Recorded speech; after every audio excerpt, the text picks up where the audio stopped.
மதிப்பை பெற்று தருவது பணம் தான் சார். அதுக்கு உதாரணம் எங்க அப்பாவையே கூட சொல்லலாம். அவர் அடிக்கடி சொல்லுவாரு, பணம் இல்லாதவங்ககிட்ட கேட்டாதான் பணத்தோட அருமை தெரியும் சொல்லி. அதை சொல்றேன் பாருங்க, கேளுங்க. நான் கவர்மெண்ட் ஸ்கூல்ல தான் படித்தேன். அடித்தள வசதியே கிடையாது. சரியா போறதுக்கு டாய்லெட் வசதி கூட கிடையாது. கீழே பார்த்தீங்கன்னா தரையில உட்காந்து படிக்கவே முடியாதுங்க. அப்படிப்பட்ட ஸ்கூல்ல தான் நான் படித்தேன்.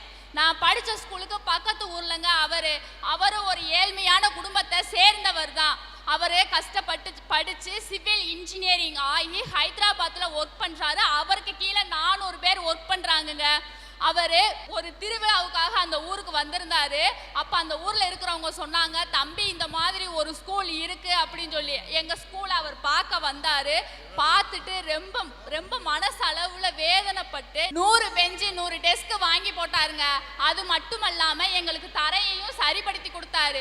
அவர் ஆனுவல் டேக்கு சீஃப் கெஸ்டா கூப்பிட்டு இருந்தாங்க. அப்ப அவர் என்ன சொன்னாரு, என்னடா இவன் லூசு பையன் மாதிரி இப்படி பணத்தை வாரி இறைக்கிறானே அப்படின்னு சொல்லி நீங்க நினைப்பீங்க. ஆனா எனக்கு சொல்லி கொடுத்த டீச்சர் என்ன சொன்னாங்கன்னு தெரியுமா?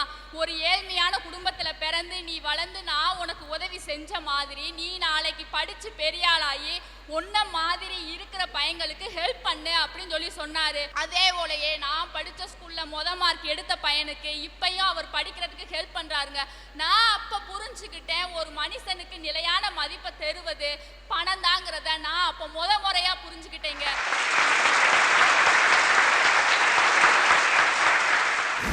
பிறப்பு என்பது ஒரு சம்பவமாக இருக்கலாம், ஆனால் இறப்பு என்பது ஒரு சரித்திரமாக இருக்க வேண்டும். ஆம், பிறப்பு என்பது ஒரு சம்பவமாக இருக்கலாம், ஆனால் இறப்பு என்பது ஒரு சரித்திரமாக இருக்க வேண்டும். அந்த சரித்திரத்தை படைப்பதற்கு உறுதுணையாக இருந்து எந்த சூழ்நிலையிலும் நமக்கு மதிப்பை அள்ளி தருவது என்றும் என்றென்றும் பட்டறிவே என்று நான் பேச போகிறேன் ஐயா. நிரந்தரம் நிரந்தரம் படிப்பே நிரந்தரம். அதுக்கு ஒரு எக்ஸாம்பிள் சொல்றேங்கய்யா. எங்க வீட்டு பக்கத்துல இலக்கிய செல்வன் ஒரு அண்ணா இருக்காங்க. அவங்க 10th நல்லா படிச்சாங்க, 11th பாஸ் பண்ணிட்டாங்க. ஆனா 12th ஆங்கில பாடத்துல ஃபெயில் ஆயிட்டாங்க. அவங்க நினைச்சிருந்தா ஒரு வேலைக்கு போயிருக்கலாம், இல்லையா பணம் சம்பாதிக்க வேற வேற வேலை போயிருக்கலாம். ஆனா அவங்க அதே இங்கிலீஷ் பாடத்தையே எடுத்து அதுலயே இங்கிலீஷ் ப்ரொஃபஸரா இப்ப கடலாடியில ஒர்க் பண்ணிட்டு இருக்காங்கயா. அதுக்கு காரணம் என்ன? என்றுமே பட்டறிவு மட்டும்தான் ஒரு மனுஷனுக்கு நிலையான மதிப்பை தருவியா. நம்ம எல்லாம் பார்த்தோம் அரண் படம். அதுல ஆழ்துளை கிணற்றில விழுந்த ஒரு சிறுவனை காப்பாத்த எத்தனையோ பேரு தவிச்சிட்டு இருப்பாங்கயா. அப்போ யாராலையும் காப்பாற்ற முடியாது. ஆனா அதை கூட காப்பாத்துறதுக்காக பட்டறிவு பெற்ற ஒரு மனிதன் ரோபோட்னு ஒன்று கண்டுபிடிச்சாயா. அவன் வேற யாரும் இல்ல, மதுரையில் உள்ள உசிலம்பட்டியை சேர்ந்த ஒரு மனிதன் இன்றும் பல குழந்தைகளை காப்பாற்றி கொண்டிருக்கிறான் ஐயா. நமக்கெல்லாம் தெரியும் சுந்தர் பிச்சை, கேளுங்கள் தரப்படும் தட்டுங்கள் திறக்கப்படும் கேளுங்கள் கிடைக்கும் என்றார். கூகுள் ஆண்டவர் கேளுங்கள் கிடைக்கும் என்றார். ஆமாங்க, கூகுள் குரோம்னு ஒன்றை இப்போ நம்ம எதை எடுத்தாலும் சர்ச் பண்ணுறோமே, அதை அவர் அறிவுனால கண்டுபிடிச்ச பின்னாடி தானங்க நம்ம எல்லாருக்கும் ஒரு இது கிடைச்சிருக்கு. அதனால தாங்க சொல்கிறேன், இப்போவும் நமக்கு பட்டறிவு தாங்க நம்ம சூழ்நிலைக்கு ஏற்ற மாதிரி தேவைப்படுது. தமிழ்நாட்டில் பாஸ்கர் ராஜ் ஐயா கால்படாத இடம், பெரிய பெரிய ஊர்கள் எதுவுமே இல்லை. இந்த நிகழ்ச்சி நடத்தாத ஊரே இல்லை. ஆனால் ராஜ் டிவியினுடைய அகட விகடம் அப்படின்னு சொல்லி அந்த அகட விகட நிகழ்ச்சிக்காக ஒரு கட்டிடம் தமிழ்நாட்டிலே இருக்குமானால் அது திருநெல்வேலி மாவட்டத்தினுடைய வெங்காடம்பட்டி என்ற கிராமத்திலே ட்ரஸ்ட் குழந்தைகள் இல்லத்திலே. தமிழ்நாட்டில் பாஸ்கர் ராஜ் ஐயா கால்படாத இடம், பெரிய பெரிய ஊர்கள் எதுவுமே இல்லை. இந்த நிகழ்ச்சி நடத்தாத ஊரே இல்லை. ஆனால் ராஜ் டிவியினுடைய அகட விகடம் அப்படின்னு சொல்லி அந்த அகட விகட நிகழ்ச்சிக்காக ஒரு கட்டிடம் தமிழ்நாட்டிலே இருக்குமானால் அது திருநெல்வேலி மாவட்டத்தினுடைய வெங்காடம்பட்டி என்ற கிராமத்திலே ட்ரஸ்ட் குழந்தைகள் இல்லத்திலே. ஒரு கிட்டத்தட்ட ஒரு 80 குழந்தைகளுக்காக பலவிதமான உதவிகளை இந்த அகட விகடம் மூலம் செய்திருக்கின்றார்கள். அகட விகட கட்டிடம் என்றே அந்த சின்னஞ்சிறு கிராமத்திலே இருக்கிறது. அது ஒரு முறை சாரே வந்து பார்க்கணும்னு சாரே பார்க்கல. இந்த உலகத்தில் முழுமையான மனிதர்கள்ங்கிறது 2 பேர் தான். ஒருவர் இன்னமும் பிறக்கவில்லை, மற்றொருவர் இறந்து விட்டார். இந்த 2 பேர் தான். ஆனா மிக அருமையான ஒரு தலைப்பு. அந்த தலைப்பை கொடுத்த தலைமகனுடைய தைரியத்திலே இந்த மேடையில் பார்த்தீங்கன்னா 2 பேருடைய திருவுருவ படம் இருக்கு. இதை யாருமே பார்க்காமல் இந்த 16 பேர் எவ்வளவு தைரியமா பேசினாங்க தெரியுமா? அன்னைக்கு பணம் தான் முக்கியம்னு, பதவி தான் முக்கியம்னு, படிப்பு தான் முக்கியம்னு, பாரம்பரியம் தான் முக்கியம்னு. எவ்வளவு தைரியம்! காமராஜர், பெருந்தலைவர் காமராஜர் இருக்கிறார் மேடையிலே, கலாம் அவர்கள் இருக்கின்றார்கள்.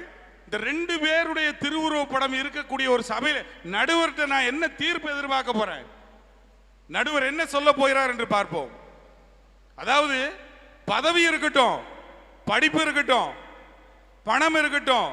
ஐயா சொன்னாங்க காமராஜர் ஐயா நாட்டாண்மை குடும்பத்தில் வந்தவர்னு சொல்லி. அது யாருக்குமே தெரியாது. எங்களுக்கு காமராஜரை தெரியும், அவ்வளவுதான். யாரா இவங்க? ஒரு சின்ன பையன், ஒரு போஸ்ட் ஓட்டுற பையன் இவ்வளவு சத்தமா கொரட்டப்படுறான். ஒன்னு அவனை தூக்கி கொண்டு போய் கடல்ல போடு, அல்லது என் கட்டளை கொண்டு போய் கடற்கரையில போடுன்னு சொன்னாரு ஜவஹர்லால் நேரு.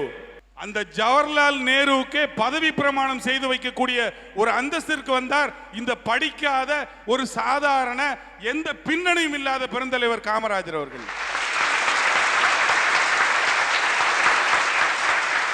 நாட்டுக்கு நீ படிச்ச பிறகு, பதவி வந்த பிறகு உன்னுடைய பாரம்பரியத்தை வச்சு நீ என்ன செய்திருக்கிற, அது முக்கியம். என்ன கொடுத்திருக்கின்றாய்? தர்மத்துக்கு ராஜன், தர்மராஜன் அவையில் உட்கார்ந்திருக்கான். ஏதோ ஒரு சிந்தனையில் உட்கார்ந்திருக்கான். ஒரு வயதான ஒரு ஏழை பிராமணர் வந்து அவன்கிட்ட யாசகம் கேட்கிறாரு. ஏதோ நினைப்பில் சொல்றாரு, நாளைக்கு வாங்க ஐயா. அவர் கொடுக்கிறவர் என்ன சொல்றாரு? தர்மராஜன் நாளைக்கு வாங்குங்கிறார். இத பீமன் பார்த்துக்கிட்டே இருக்கான். மற்றவங்களா இருந்தா கதாயுத்தை தூக்கி தலையில அடிச்சிருவான். அண்ணனாச்சே, தர்மராஜன் ஆச்சே, ராஜாதி ராஜ, ராஜ கம்பீர, ராஜகுல, ராஜ மார்த்தாண்ட, முக்காலமும் உணர்ந்த, மரணத்தையும் உணர்ந்த தர்மராஜன் அவையிலே இருக்கிறார் அப்படிங்கிறார். என்னப்பா சொல்ற? என்ன சொல்ற? முக்காலமும் உணர்ந்தவா, மரணத்தை பத்தி உணர்ந்தவா? ஆமா, நீங்க இப்பதானே சொன்னீங்க அந்த ஏழை பிராமணனுக்கு போயிட்டு நாளைக்கு வா, நாளைக்கு உனக்கு யாசகம் தாரேன்னு சொல்லி சொன்னீங்களே. அப்ப நாளைக்கு நீங்க உயிரோட இருப்பீங்கிறது உங்களுக்கு தெரியுது இல்ல? 1000 சம்மட்டியை கொண்டு அடிச்ச மாதிரி இருந்துச்சு தர்மராஜனுக்கு. எல்லாம் இருக்கட்டும், பதவி, பணம், பாரம்பரியம் அத்தனையும் இருக்கட்டும். ஆனா நீ ஒரு முழுமையான மனிதனா இந்த உலகத்துக்கு தெரியும்னா நீ கொடுக்கணும். Without any second thought, இரண்டாம் சிந்தனையும் இருந்து கொடுக்க பழகணும். கலாம் கொடுத்தார், கல்வியை கொடுத்தாரு. இந்திரா காந்தி அம்மையார் ஏவுகணை தயாரித்த போது கன்சல்ட் பண்ணிட்டு இருக்காங்க. இதை யார் தயாரிச்சது, இதுக்கு விவரம் யார்கிட்ட கேட்கணும்? அந்த பையன் அப்ப சாதாரணமா பேண்ட் ஷர்ட் ஒரு பெல்ட் போட்டிருப்பாரு அந்த தொந்திக்கு மேல. அவரை கூப்பிட்டு கேட்கிறாங்க, இந்த நீங்கள் தயாரிக்கத்திருக்கக்கூடிய இந்த ஏவுகணை இந்த இடத்தை தாக்குமா, இந்த இடத்தை தாக்குமான்னு மேப்ல ஒரு இடத்தை காட்டுறாங்க. அந்த நாட்டை நான் இப்ப சொல்ல விரும்பல, உறுதியாக தாக்கும். கல்வியால என்ன கொடுத்தாரு இந்த நாட்டுக்கு, அது முக்கியம். அவர் வகித்த பதவியாலாம் பெரிய பெரிய அது மாதிரி பதவி ராதாகிருஷ்ணன்ல இருந்து எல்லாரும் வகிச்சிருக்காங்க. எத்தனையோ பேர் என்ன செய்திருக்கின்றார்? கர்ம வீரர் காமராஜர் என்ன கொடுத்திருக்கிறார்? கல்வியை கொடுத்திருக்கிறார். இன்னைக்கு நமக்கு தைரியத்தை கொடுத்திருக்கிறார் கலாம். எந்த நாடும் நம்மளை வந்து பக்கத்திலே வர முடியாது.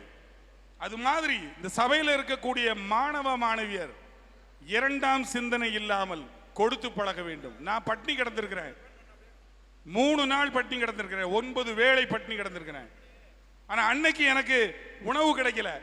ஏன்னா நான் என்னுடைய பசிக்கு மட்டும்தான் உணவு தேடிக்கிட்டே இருக்கேன். என்றைக்கு 100 பேருக்கு உணவு தேட என்னுடைய சிந்தனையில் அந்த விதை பிறந்ததோ அன்றைக்கு எனக்கும் சாப்பாடு இருந்துச்சு. நம்ம திட்டம் இந்த லாங் ஸ்டாண்டிங் விஷன்ங்கிறது இருக்கணும், ஏகோபித்த பார்வை. நமக்குன்னு சொல்லி ஓடும்போது எதுவுமே கிடைக்காது. இன்னைக்கு கடவுள் நம்பிக்கை இருக்கக்கூடியவங்க முனிவர்கள் பார்த்திருப்பீங்க. இந்த கை விரல் இப்படி வச்சிருப்பாங்க, முத்திரை. நிறைய பேருக்கு தெரியும், ஆனா என்னுடைய விளக்கம் தெரியாது. பசுபதி, மனிதன், கடவுள், இந்த ரெண்டும் ஒன்று சேரணும்னா அவன்கிட்ட இருக்கிற அகங்காரம் போகணும், கோபம் போகணும், ஆசை போகணும். நல்லா படிங்க, நிறைய சம்பாதிங்க, நிறைய பதவிகளை வைங்க, உங்க பாரம்பரியத்தை நீங்க பறைசாற்றிடுங்க. ஆனால் மற்றவர்களுக்கு கொடுத்து பழகுங்கள் என்ற ஒரு வேண்டுதலோடு உங்களிடமிருந்து பிரிகிறேன். நன்றி, வணக்கம். உடனே டவுன்லோட் செய்யுங்கள் Raj digital TV OTT app. வருடத்திற்கு வெறும் 299 ரூபாய் மட்டும்.